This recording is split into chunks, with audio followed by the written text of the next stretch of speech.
There's so many people that are talking shit about how big of an entrepreneur they're gonna be and how much they're gonna achieve, and they don't work on weekends.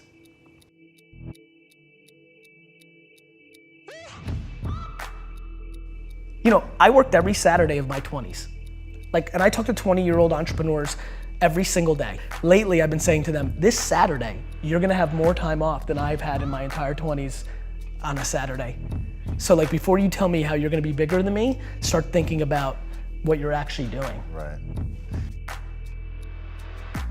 I think so many people are keyboard activists, right? Everybody's good at sending a tweet about how the world should be and nobody's doing anything about it, and that is just very much human nature. My lack of interest in complaining is so high, and when I watch what people complain about, it breaks my heart because they completely lack perspective. I mean, people literally complain when somebody gives them the wrong amount of extra cream in a Starbucks $6 coffee. To me, life is broken down into complaining and not. So if you're not complaining, well then I have no advice for you. I'm pumped, you did it. And I genuinely believe my happiness and optimism comes from my perspective. Even in political unrest times like right now, a lot of people are very bent out of shape, but the reality is that it's just never been better to be a human being. That's just the truth, that's just data, that's reality. And yeah, I mean, it's just a very fun time to be alive. We're beating ourselves up. Everybody sucks at something, right? We all have shortcomings. And we all have strengths. And for me, it's why don't we just audit that? Why don't we just look at it that way and be all right, well, I'm good at this, but I'm not good at that. And then I only focus what I'm good at, right? I don't dwell that I can't fix shit around the house. I call somebody to fix it. I'm not a man, I don't give a fuck. I don't get it. We all, I also think it's awesome that I'm so emotionally stable and I'm the emotional backbone of everybody. Is that what a dude's supposed to do? These cliches, these stereotypes, they're so silly. I watch people give advice completely predicated on natural talent and DNA, and I'm look, I get it. I can throw a football every day for 9 hours a day. I'm just not physically built to be competitive at the highest levels. So yeah, I do think, if anybody watching right now, if there's anything they take away, it's look, you're gonna only be so pretty, you're only gonna be so smart, there's things that are gonna be natural, and then there's things that you can actually control. I do believe, and I don't know if I'm right or wrong, I don't, but I do believe that work ethic is a taught behavior. It's something you do have more control over. I'm fully in love with myself. But I'm also fully in love with everybody else too, right? It's not it goes both ways. I tell people to buy into me, that work for me, it's because I buy into them first. I don't need anybody to gain trust with me.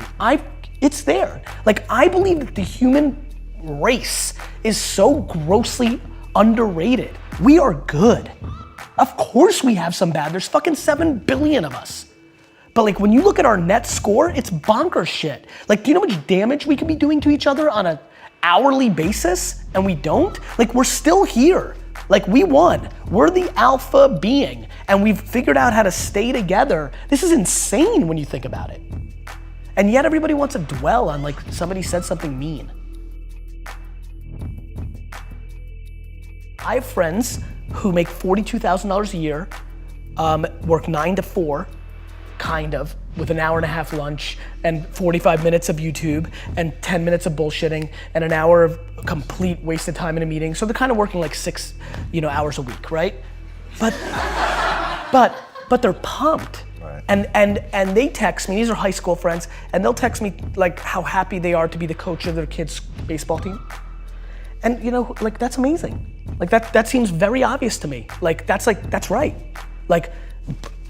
You know what's super weird? I'm actually weirdly envious. It sounds cool, in theory, right? Grass is always greener, right? Far less pressure, all that time with my kids, oof, that would be cool. There's just all these things that I can justify. So to me, but I have friends who have $100 million in the bank because of Facebook's IPO, who complain, who are still hungry, who want to do even more, who will complain to me because they know I work a lot about no work-life balance and they don't get to spend enough time with their family. And I'm you have $100 million. Like, you could stay home. Like, you're in control. Like, you don't complain about it. You've made that choice. Don't bullshit me. Like, you wanna spend more time with your family? Spend more time with your family.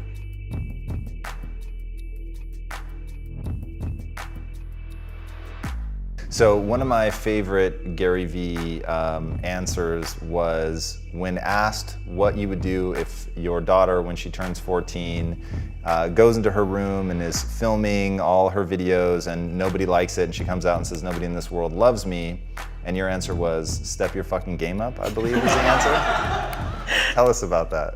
The market is the market, man. Like, you know, if nobody's watching your stuff, like, it's not good enough. Like, everybody thinks their stuff is so good. Like, every day, Gary, my Instagram's so on fire, it's so awesome. Why is nobody, like, why am I not gaining followers? Because it's not awesome. Like, of course, like, it's just back to the same, like, you've seen it. You all have friends who be like, look how cute my kid is, and you're like, ugh. You know, like, it's what we think. We all think our stuff is the best, and like, I get that. But yeah, that would be my advice, only because that also is liberating. Like, to me, everything's about breathing, right? Like, to me, everything is about, like, take full ownership for everything, and then everything gets easy, because then you're in control. And then learn how to love to lose. Like, for me, my game's simple, right? It's all my fault. So now, I'm not mad at Lindsay or D-Rock, or that's it, my fault. I'm empowering them. So it's actually true. My fault. Now, oh, we lost this, or this didn't deliver, or we fucked up. All right, it's an L. I want to do the following. I'm fascinated by the same thing that attracts so many of millions of people to people that are selling bullshit. Those same people are attracted to me. And what I want to do is suffocate out all those other people and become the alpha of that entire world of people that are hoping and are desperate to look at me. And what I want to do is inspire 2 14-year-old girls in Kansas City right now to build a $1 billion company on having a bunch of employees hugging each other in the halls. I think that Steve Jobs came along, became an icon, but the sad part of that narrative was he did not treat his employees well. He became an icon, and the narrative became he got the most out of people by being a jerk, and that became romanticized. And a lot of people in Silicon Valley today run companies where they're mean because they think that's the right thing to do because they put Steve Jobs on a pedestal. I want my pedestal moment. I want to become that big, and what I want to come from that is that kids that aren't even born today think that they can build a $5 billion company and be a great guy or a great gal. I want to build the biggest building in town ever by just building the biggest building in town, while I think most people try to tear down everybody else's building. So I think positivity and good is practical advice to building an empire, and I want to be the poster child of the person that built the biggest, baddest empire